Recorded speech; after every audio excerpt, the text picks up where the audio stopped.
మీ career లో ఈ patient కి సక్సెస్ అయితే చాలు, ఆ కెరీర్ మొత్తం సక్సెస్ అయినట్లే, అలాంటి పేషెంట్ ఎప్పుడైనా ఫేస్ చేశారు? యంగ్ కపులే ఉండే, మ్యారేజ్ 5 years అవుతుంది. సడన్ గా హస్బెండ్ ది కౌంట్స్ చెక్ చేసుకుంటే 0 కౌంట్ ఉంది. స్పెర్మ్ కౌంట్ అప్పటి వరకు తను చెక్ చేసుకోవాలి. ఇప్పుడు నార్మల్ ఆర్ఎంపీ డాక్టర్ దగ్గరికి వెళ్ళారు. ఆయనకి ఆర్ఎంపీ డాక్టర్ చెప్పాడు, ఇంకా 0 కౌంట్ ఉంటే నీ ఛాన్సే ఉండదు, డోనర్ స్పర్మ్ తీసుకోవాలి, నీ స్పర్మ్ తోటి అవ్వరు అనేసరికి హస్బెండ్ కుప్పకూలిపోయాడు. తర్వాత నా దగ్గరకు వచ్చారు. 0 కౌంట్ ఉన్నా గానీ మనకి లోపల స్పర్మ్స్ ఉండే ఛాన్సెస్ ఉంటుంది.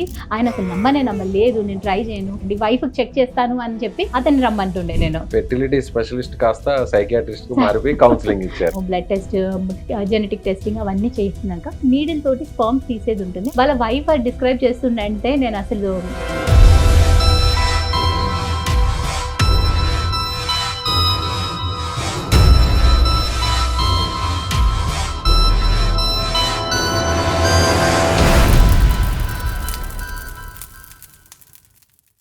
మన దేశంలో ఇటీవల జరిపిన అధ్యయనాల ప్రకారం 60 ఏళ్ల వయసు దాటిన వారిలో చాలామంది మోకాళ్ళ సమస్యలతో బాధపడుతున్నారు. అందులో మోకాళ్ళ చిప్పులు అరిగిపోయి చాలామంది సర్జరీకి వెళ్తున్నారు. అయితే సర్జరీయే దిక్కు అనుకునే వారికి ఎపియాన్ పెయిన్ క్లినిక్ ఒక శుభవార్త చెప్పింది.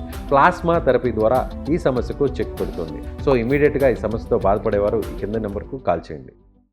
నమస్తే, నేను విజయ్. ప్రస్తుతం మన ముందు ప్రముఖ వైద్య నిపుణులు, ఫెర్టిలిటీ స్పెషలిస్ట్ పూర్ణిమ గారు. నమస్తే మేడం.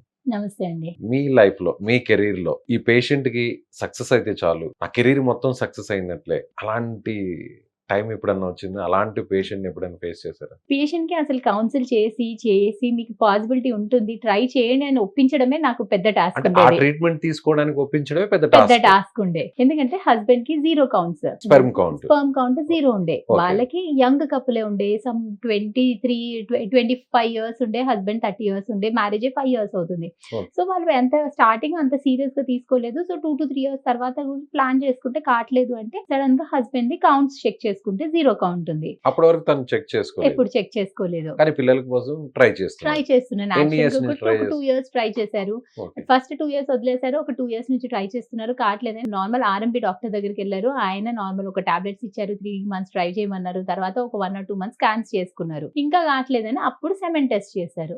సెమెన్ టెస్ట్ చేస్తే 0 కౌంట్ అనగానే హస్బెండ్ కుప్పకూలిపోయాడు. ఆయన అసలు ఎలా ఎంత ఎగ్జాస్ట్ అయిపోయాడంటే ఇంకా అసలు ఆయన ఉన్న డిప్రెషన్ ని చెప్పలేకపోయాడు.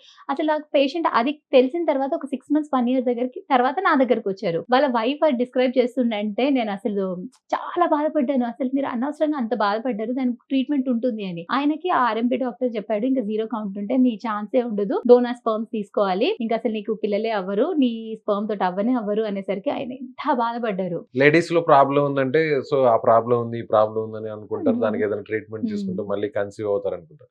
కానీ మేల్స్ లో చాలా సెన్సిటివ్ గా తీసుకుంటారు దాన్ని. అసలు అప్పుడు కూడా వాళ్ళ వైఫ్ ఫోర్స్ చేసి అసలు ఎందుకు అందరమాట ఒక్కసారి మేడం దగ్గరికి వెళ్దాము, చూద్దాము, చూపించుకుంటే మనకి ఏదైనా ఇంకో దారని ఉంటుంది కదా అన్నట్టు. ఇంకా కొందరు ఏంటంటే ఆమెకి డోనర్ స్పర్మ్ కి వెళ్ళిపోండి, డోనర్ స్పర్మ్ నుంచి ఐయుఐకి వెళ్ళండి అంటే తను ఒప్పుకోవట్లేదు. కానీ వాళ్ళు అంటే అసలు ఇంకా వేరే రెడీ ఛాన్స్ లేదు, ఇంకా ఎన్ని రకాల ట్రీట్మెంట్ తీసుకున్నా కూడా ఇంకా లేదు, స్పర్మ్ కౌంట్ రాదు అన్నప్పుడు అలాంటి అన్నట్టే. డెసిషన్ తీసుకోవాలి. అంతే.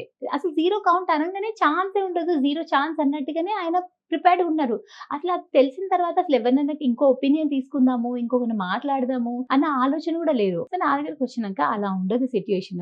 0 కౌంట్ ఉన్నా గానీ మనకి లోపల స్పర్మ్స్ ఉండే ఛాన్సెస్ ఉంటుంది. మనకి ఏంటంటే స్పర్మ్స్ ఉంటాయి కానీ కొన్ని కండిషన్స్ లో బయటికి రావు. Okay. ట్యూబ్ కి ఇట్లా అబ్స్ట్రక్ట్ అయిపోతే స్పర్మ్స్ ప్రొడ్యూస్ అవుతుంది. అలాంటి కండిషన్స్ లో మనకి మంచి ఛాన్స్ ఉంటుంది. ఐవీఎఫ్ కి వెళ్తే మనకి స్పర్మ్స్ బయటికి తీసి చేసే ఛాన్స్ ఉంటుంది. మనకి కొన్ని కండిషన్స్ లో ఉండదు, కానీ మనం ముందే తెలుసుకుందాము. ట్రై అయితే చెయ్యాలి కదా, మనం వేరే ప్రయత్నం చేయడంలో తప్పలేదు. చేయాలి. అసలు ఛాన్స్ వస్తుందా లేదా అనేది మనం అయితే చెక్ చేసుకోవాలి. ఆయన అసలు నమ్మలేదు, నేను ట్రై చేయను, నేను అసలు వద్దు, రాదు అని అంటే కూడా ఆయన వెంటనే ఒకసారి మల్టిపుల్ టైమ్స్ మీరు రండి వైఫ్ చెక్ చేస్తాను అని చెప్పి అతన్ని రమ్మంటుండే. నేను ఫెర్టిలిటీ స్పెషలిస్ట్ కాస్త సైకియాట్రిస్ట్ కు మారిపోయి కౌన్సిలింగ్ ఇచ్చారు. కౌన్సిలింగ్ అయిపోయింది. ఆయన అసలు చాలా అసలు మీ వైఫ్ ప్రాబ్లం ఉంది, వైఫ్ చూస్తాను నేను అని అలా పిలిపిస్తుండే నేను. మంత్కు sir they are very good couple, మంచి అండర్స్టాండింగ్ లవింగ్ కపుల్. చదువుకున్న వ్యక్తేనా తను? కొంచెం బెటర్, బేసిక్ జాబ్, గ్రాడ్యుయేట్ ఉండు, Okay. తెలిసిన వ్యక్తే. కానీ హీ వాజ్ నాట్ అంటే రెడీ లేకుండే ఎక్స్ప్లోర్ చేయడానికి. మానసికంగా అతను అంత అప్సెట్ దాన్ని అయిపోయారు. ఓకే చేయలేకపోతున్నాడు. సో నేను వైఫ్ ని పిలిచినప్పుడల్లా నేను చెప్తున్నాను, మీ ఇది కూడా ఒకసారి బేసిక్ బ్లడ్ టెస్ట్ చేద్దాం, ట్రై చేద్దాం అంటే అప్పుడు ఆయన కన్విన్స్ అయ్యారు. వేరే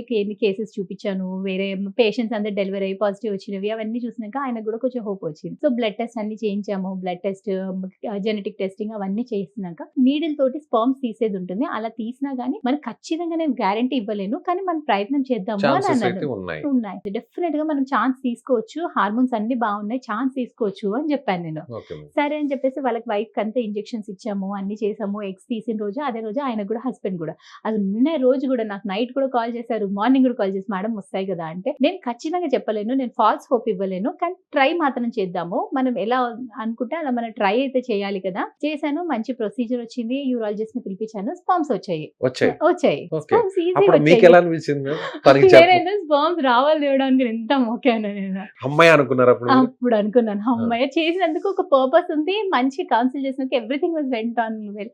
చాలా హ్యాపీగా అనిపించింది. సో తీసేసే స్పర్మ్స్ వచ్చాయి. ఇంకా మంచి ఎంబ్రియోస్ ఫామ్ అయింది. ఇంకా ట్రాన్స్ఫర్ చేస్తే వాళ్ళకి పాజిటివ్ వచ్చింది. అది చాలా హ్యాపీగా ఉండే అసలు. మీకు స్పెమ్ ఉందండి అని మీరు తనకి చెప్పినప్పుడు తన రియాక్షన్ ఎలా ఉంది? అప్పటి వరకు ఆయనకి అనిస్థిషియా తోటి ఇట్లా రికవర్ అవుతున్నాడు. కొంచెం ఇట్లా డేజీగా డ్రౌజీగా ఉండే.